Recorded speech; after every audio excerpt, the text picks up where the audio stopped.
Bruchim Habaim, welcome. Just studying from Rav Daniel Gladstein's Haggadah, preparing for Pesach, and I was reading through the Sefer, and he comes to a drosh about Ein Od Milvado. There is none besides Hashem, and he starts off by explaining how Yisro rejoiced when he heard the incredible miracles that Klal Israel experienced when in Perek Shemos, Perek Yudchet, chapter 18, verse 9, he says here in the Pasuk, Vayichad Yisro al Kol Hatova Asher Asa Hashem LeIsrael Asher Hitzilo Miyad Mitzrayim. Yisro rejoiced over all the good that Hashem had done for Klal Israel, that he had rescued it from the land of Egypt. And so Rashi explains that Yisro was rejoiced by hearing about the man, the well of Miriam, and even the giving of the Torah, but he even rejoiced even more about how Klal Israel was able to leave Mitzrayim, how a nation of 600,000 people actually just simply walked away from Egypt. And the Chida explains the mysterious power that the Egyptians held over their captives that made it virtually impossible for anyone to contemplate even escaping. Mitzrayim was known as Beis Ha'avadim, the house of slavery, the house of slaves, because it was permanent habitation for any enslaved person. And once a slave entered into Mitzrayim, there was no hope that they would ever be able to leave, even before the end of their life. And so the Egyptians accomplished this through the use of kishuf, which is sorcery. And any slave who had the misfortune to be situated within the borders of Egypt would be trapped there forever by a magical spell that was cast over the land. And we see this hidden message in the name of Mitzrayim. So if we go to Shemot, Sefer Shemot in Perek Aleph, Pasuk Aleph, chapter 1, verse 1, it says here, Ve'ele Shemot b'nei Israel habe'im Mitzrayma. It says, and these are the names of the children of Israel who were coming to Egypt, but Egypt here is written as Mitzrayma with a hey at the end of the word, so that usually Egypt is spelt in Torah as Mitzrayim with a closed mem at the end of the word, but here it has a hey. So this is showing that when Israel was entering into Egypt, they thought, well, we can go in and we can come out at any time. And we see that we read in Shemot in the chapter 1 here about the Shavatim, the tribes, and they came down with Yaakov, and then we see that Yosef died here in verse 5. It says, and all the persons who emerged from Yaakov's loins were 70 souls, and Yosef was in Egypt. And here in verse 5, we see it says, Vayerech Yaakov Shevi'im Nefesh Vayosef Haya B'Mitzrayim. Now it's spelled Mitzrayim. After the leaders, the generation were perished, then the young generation was in Mitzrayim. And we see that now it's spelled Mitzrayim with a closed mem at the end, signifying they were trapped. They were now trapped in Egypt. And it goes on further and explains that there was 10 entryways into Mitzrayim, 10 border crossings. Through Kishuf, the sorcery, the Mitzrayim erected effigies in the forms of different animals. There were sculptures or models. There was a dog at one gate, a donkey at another, a lion at the third gate, etc. And were a slave to somehow make his way to the border crossing, the image of the animal at that gate would call out. If someone tried to escape via the gate, the lion, for instance, the lion would roar, and the images of lions throughout Mitzrayim would also roar. And Pharaoh's guards would immediately know that someone was attempting to leave through the lion's gate. Soldiers would be dispatched to the gate immediately, and they would hunt down and capture the would-be escapee.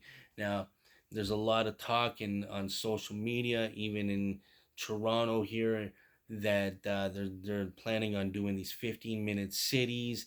They're even the grocery stores are starting to gate up these electronic gates and everything, talking about digital ID. This kind of reminds me of this, that we're in Egypt right now. They're trying to trap us in and enclose us in, and there's no escape except. And this is all happening around Pesach as well. But you see, there is a way to be redeemed, a way to escape, and it goes on and it says when Klal Israel ultimately left Mitzrayim, when they were able to leave Mitzrayim, they exited via the gate with the presiding animal of the dog.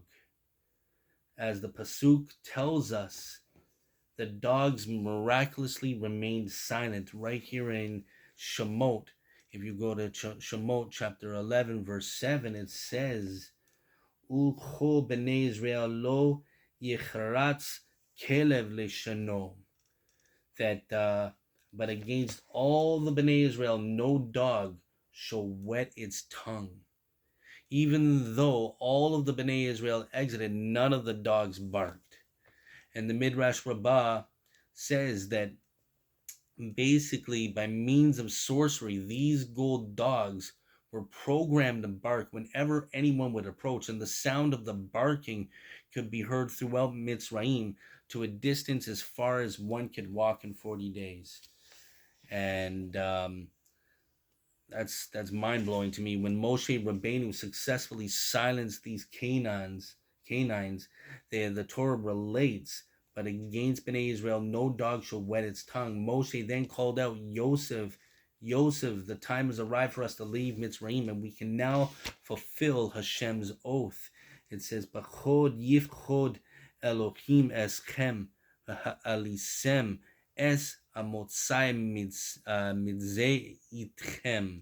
Hashem will surely remember you, and you shall bring up my bones from here with you. That's quoted in Bereshit chapter 50, verse 25.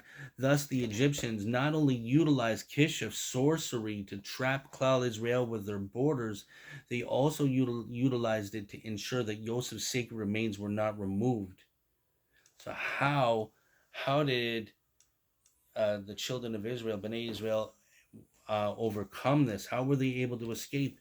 And Rabbi Hanina explains in the Pasuk in Devarim chapter 4, verse 35, the concept of Ein Od Milvado, there is none besides him, to refer to the reality that Hashem is omnipotent and that even the most powerful kishuf is ineffective against him.